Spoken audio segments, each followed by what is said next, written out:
अच्छा निकाल, मगर संभल के। ऋषि ने बच्ची को ताकीद की। मुझे क्या संभालना, मैंने ही तो फेंकी थी। श्रेया ने मासूमियत से कहा। अच्छा, लेकिन क्यों? ऋषि ने जानबूझकर सवाल किया। क्योंकि दीदी ने कहा था।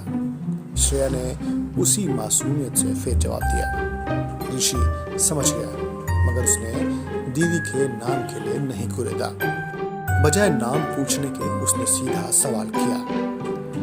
दीदी जो कहेगी वही करेगी तू? नहीं, बस जब पॉपीज देगी तब। श्रेया ने शर्ट में से आखिरी कांटा निकालते हुए कहा। ऋषि हंस पड़ा। वो खूब जान रहा था कि मनु की दो जोड़ी आंखें लगातार उसे देख रही होंगी। उसने श्रेया को गोद में उठाया और उसके दाहिने गाल पर प्यार जड़ दिया। फिर उसे नीचे उतारते हुए ऋषि ने कहा, जा दीदी से कहना कि अंकल को जवाब चाहिए। श्रेया गोद से उतरकर धीरे से उधर चल पड़ी जिधर मनु और मोहल्ले के वृद्धियों की टोली थी। वो पहले से इंतजार कर रही मनु के पास पहुंची और जवाब के बाबत कह दिया। गीतों के शोर में मनु के अलावा कोई और इस बात को सुन पाए ये संभव नहीं था। क्या यूं कह ले कि किसी और का ये विषय भी नहीं था, इसीलिए किसी का ध्यान भी नहीं था। प्रेम की भाषा प्रेमी ही गढ़ते हैं। ये शब्द, चेष्टा, शोर, चीख, मौन, आहट, इशारा, प्रशंसा, अवहेलना इत्यादि कुछ भी हो सकता है। कूट का अर्थ वह ग्राह्य कर ही लेता है जिसके लिए वो भेजी गई है। ऋषि ने दरअसल बच्ची के गाल पर प्यार जड़ते हुए मनु से खुद के लिए यही प्यार मांगा था, जिसे सैकड़ों की भीड़ में मनु ने ही समझा। अब गेंद मनु के पाले में थी।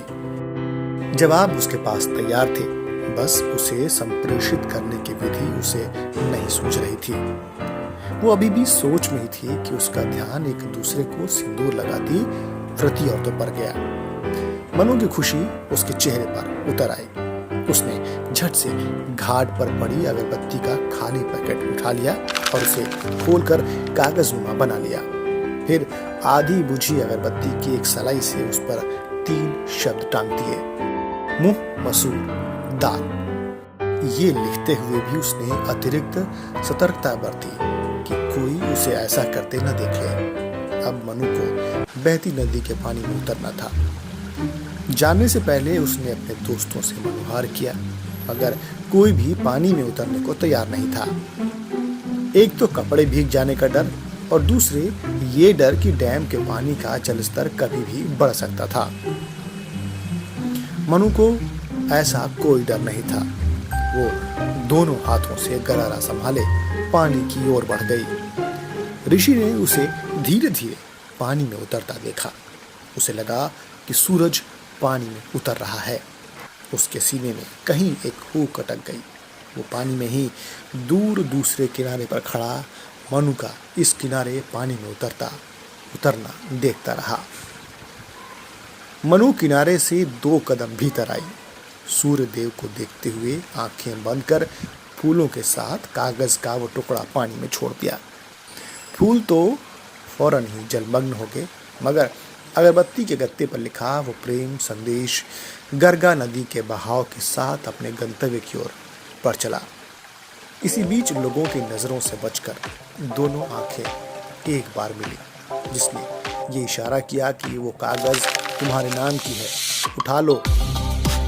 असीम उत्कंठा के बीच भावनाओं को जब्त करने की जो मजबूरी होती है, ऋषि फिलहाल उसी से गुजर रहा था। वो चाहता तो था कि भागकर, दौड़कर, झपटकर उस कागज को उठा ले, मगर उसे ये भय भी था कि उसकी ये जल्दी, उसकी ये बेसब्री मौजूद लोगों की नजर से बच नहीं पाएगी। यदि प्रेम यदि है तो वो बदनाम होना गवारा कर सकता है, बदनाम करना नहीं।